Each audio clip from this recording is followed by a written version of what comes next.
प्यारे बच्चों, अगले वीडियो में हमने क्वांटम संख्या क्या होता है तो उसको हम जाने। तो आइए देखते हैं हम क्वांटम संख्या को किस प्रकार ज्ञात करते हैं। तो हमने कल जो अगला वीडियो पढ़ा है उसमें हमने 4 प्रकार की क्वांटम संख्या पढ़ी।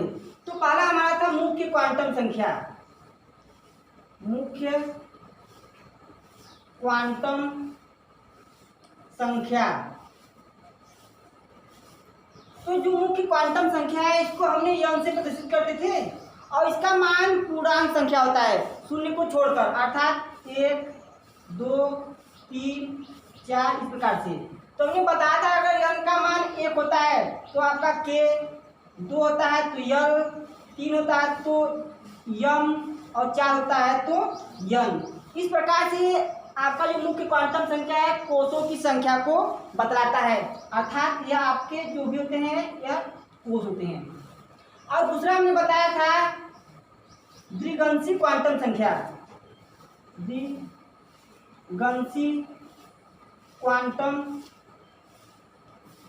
संख्या, तो इसके हमने बताया था द्विगंशी क्वांटम संख्या इसको हम यल से प्रदर्शित करते हैं, इसे हम यल से प्रदर्शित करते हैं। और इसका मान हमने बताया था वह यल के मान पर निर्भर करता था। इसके लिए बताया था जो यल का मान होता है वह n-1 होता है।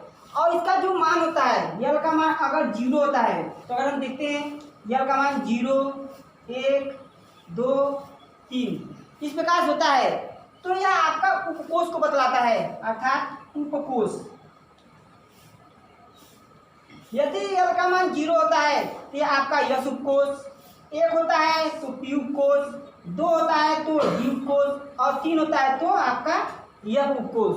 तो देखिए हमने जो यल का मान है कोष की संख्या, यल है आपका उपकोष की संख्या। इसी प्रकार हमारा तीसरा है चुंबकीय क्वांटम संख्या।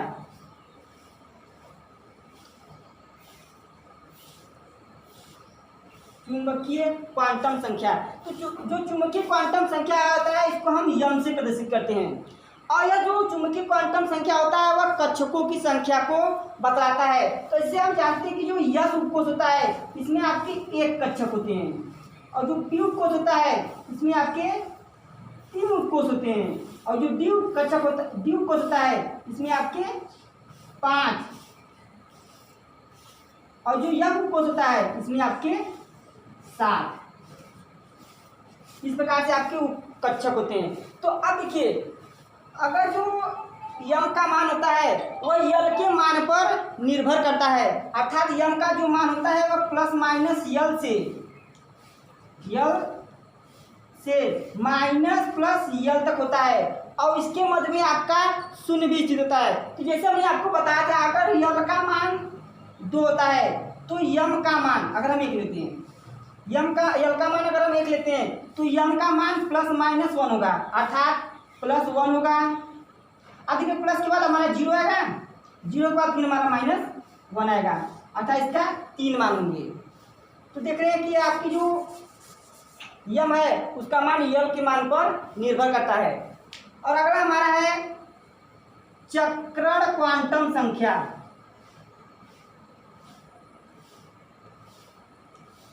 तो अब देखिए जो चक्रण क्वांटम संख्या है इसको हम यश से प्रदर्शित करते हैं। तो हमने बताया कि जो भी कक्षक होते हैं, एक कक्षक में आपके 2 इलेक्ट्रॉन होते हैं और एक इलेक्ट्रॉन आपका क्लॉकवाइज होता है और दूसरा एंटी क्लॉकवाइज। तो हमने बताया था जो क्लॉकवाइज होते हैं उनके लिए आपका यश का मान 1/2 होता है, वह प्लस में होता है, और दूसरा जो एंटी क्लॉकवाइज होता है इसके लिए आपका मान -1/2 होता है। तो आपके जो यश का मान होता है वह संभवतः +1/2 और -1/2 होते हैं। तो आइए देखते हैं क्वांटम संख्या किस प्रकार से ज्ञात होता है। तो जैसे हम लेते हैं 3D 4S या 3S, इस प्रकार से हमने कक्षक ले लिए। अब देखते हैं कि यह जो संख्या होती है, यह जो संख्या होती है आपके कोष की संख्या को बतलाता है, अर्थात कोष की संख्या यन को बतलाएगा। तो अगर इसके लिए देखें तो यन का मान हमारा 3 होगा। अब देखिए यह जो डी है, तो अगर हम डी के लिए बात करें तो देख रहे हैं डी आपका उपकोष को बतलाता है। तो अगर डी है तो आपका यल का मान होगा, तो डी उपकोष के लिए यल का मान कितना है 2, तो यल बराबर हमारा 2 होगा। अब देखिए कहा जाता है जो यम का मान होता है वो यल के मान पर डिपेंड करता है। तो अब देखिए यल के मान क्या होंगे, प्लस माइनस यल से माइनस प्लस यल तक होंगे। अर्थात जो यम का मान होगा वो प्लस माइनस 2 होगा या माइनस माइनस प्लस 2 होंगे। अब देखिए अगला है आपका यस। तो कहा जाता है अगर हम इसमें इलेक्ट्रॉन भरेंगे तो इससे हमने 3d2 ले लिए। अगर इसमें हम 2 इलेक्ट्रॉन भरेंगे तो इलेक्ट्रॉन हम इस प्रकार भरेंगे 1 2 3 4 1 2 3 4 5। तो उन्हें बताया था जो डी कक्षक होते हैं इसमें आपके डी उपकोष होते हैं, इसमें 5 कक्षक होते हैं। तो अब देखिए इसमें 2 इलेक्ट्रॉन अर्थात 1 इलेक्ट्रॉन इस प्रकार से 1 इलेक्ट्रॉन इस प्रकार से। तो अब देखिए अगर हम इसके लिए मान ज्ञात करेंगे इसका तो देख रहे हैं इलेक्ट्रॉन आपका इस प्रकार से भरा है अर्थात ये क्या है क्लॉकवाइज है। तो इसके लिए आपका प्लस 1/2 होगा। तो अभी इसमें आपका इलेक्ट्रॉन भरा नहीं गया है इसलिए यस का मान कितना होगा 0 होगा। देखिए यहाँ पे इलेक्ट्रॉन नहीं है इसका मान कितना होगा 0। इस प्रकार देखिए हमने 3D के लिए चारों क्वांटम संख्याओं का मान। अब देखिए अगर हम यहाँ पर 4s2 कर देते हैं, अब हमने इसमें क्या किया इलेक्ट्रॉन भर दिया। तो अब देखिए हम देखते हैं अब ये जो 4 है यह कोष की संख्या बतला रहा है अर्थात n बराबर हमारा 4 हो गया। अब देखिए जो यस है वह आपका उपकोष है तो इसके लिए यस के लिए यल का मान कितना 0 है। तो यहाँ पर अगर हम बात करें तो यस तो यहाँ पर यल का मान कितना होगा 0 होगा। अब देखिए कहा जाता है कि जो यल का मान है वो यल के मान पर निर्भर करता है। अगर यल का मान 0 है तो यल का मान भी 0 होगा। तो यम भी आपका कितना होगा 0 होगा। अब देखिए इसके लिए अगर हम यस की बात करें तो देख रहे हैं यस आपका जो उपकोष होता है इसमें आपके 1 कक्षक होते हैं और इसमें आपके 2 इलेक्ट्रॉन होंगे, एक तो क्लॉकवाइज और दूसरा एंटी क्लॉकवाइज। तो अगर हम इसमें किसी इलेक्ट्रॉन के लिए यस का मान ज्ञात करें तो देख रहे हैं अगर इसके लिए ज्ञात करेंगे तो इसके लिए 1/2 होगा प्लस में और इसके लिए आपका -1/2 होगा। तो अगर हम यस का मान लिखना चाहें तो यहाँ पर क्योंकि किसी इलेक्ट्रॉन के लिए कहा नहीं गया है यहाँ क्या होगा का +-1/2 होगा। तो इस प्रकार आपने क्या 4s2 के लिए चारों क्वांटम संख्याओं का मान।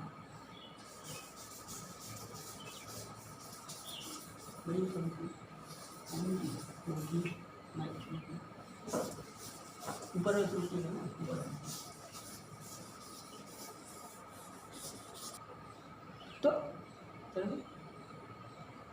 तो आइए देखते हैं अगला है पाउली का अपवर्जन नियम। तो पाउली नामक वैज्ञानिक बताया था अगर कोई परमाणु है जिसे हम मान लेते हैं आपका सोडियम का परमाणु है। तो अगर सोडियम का परमाणु होगा तो इसमें आपके इलेक्ट्रॉन होंगे। अगर मान लीजिए सोडियम परमाणु तो इसका परमाणु क्रमांक 11। अर्थात कहा जाता है जिस तत्व का जितना परमाणु क्रमांक होता है उसमें उतने इलेक्ट्रॉन होते हैं। अगर हम इसका इलेक्ट्रॉनिक विन्यास करें तो 1s2 2s2 2p6 और 3s1। तो देख रहे हैं 2 4 6 4 10 1 11 अर्थात कि इसमें 11 इलेक्ट्रॉन हो गए। तो पाउली नामक वैज्ञानिक बताया था किसी परमाणु के 2 इलेक्ट्रॉन अगर इसमें से हम कोई भी 2 इलेक्ट्रॉन ले लें और उन 2 इलेक्ट्रॉनों के चारों क्वांटम संख्याओं का मान एक बराबर नहीं होता है। तो आइए हम जिसे हमने 2p6 ले लेते हैं। तो हमने सोडियम का 2p6 कोष लिया है। तो अब देखते हैं इसके लिए। तो अगर हम बात करते हैं n का मान तो 2p6 के लिए अब देखिए जो 2 है वह आपकी कोष की संख्या बतला रहा है अर्थात n बराबर हमारा 2 हो गया। अब देखिए इसके लिए अगर हम यल का मान देखें तो यल का मान कहा जाता है वह यल बराबर होता है n-1 या फिर कहा जाता है अगर हम p उपकोष देखें तो इसके लिए यल का मान जो होता है वो आपका 1 होगा। इसके पहले भी हमने लिखा था। अब देखिए अगर बात करते हैं यम का मान तो हमने बताया था जो यम का मान होता है वह प्लस माइनस यल और माइनस प्लस यल होता है। तो अब देखिए इसमें जो यम का मान होगा वह +-1। अगर इसके लिए हम यस का मान देखें अब देखिए जो पी कक्षक है इसमें आपके पी उपकोष है इसमें 3 कक्षक होंगे 1 2 3। अब देखिए इसमें 6 इलेक्ट्रॉन है तो 1 2 3 4 5 6। अब बात करते हैं इसके हम 10वें इलेक्ट्रॉन के लिए। 10वें इलेक्ट्रॉन के लिए अब देखिए जो 10वां इलेक्ट्रॉन है वो आपका क्या एंटी क्लॉकवाइज है, अर्थात इसके लिए यस का मान -1/2 होगा। अगर आप पुनः बात करते हैं इसके 9वें इलेक्ट्रॉन के लिए, 9वें इलेक्ट्रॉन के लिए, तो हम देखेंगे जो एन का मान है वो आपका 2 होगा, यल का मान 1 होगा क्योंकि आपका पी कोश है। अब देखिए यम का मान आपका +-1 होगा। अगर हम यस का मान देखें तो देख रहे हैं आपका यह क्लॉकवाइज है, अर्थात इसके लिए यस का मान कितना होगा +1/2। तो देख रहे हैं कि जो यस का मान है वह आपकी भिन्न भिन्न आ रहे हैं।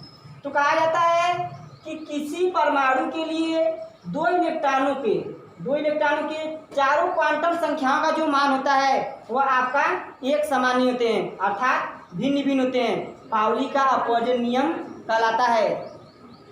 तो प्यारे बच्चों, इसके बाद हम अगले वीडियो में पढ़ेंगे। धन्यवाद। अरे आ गई, बंद करिए तो।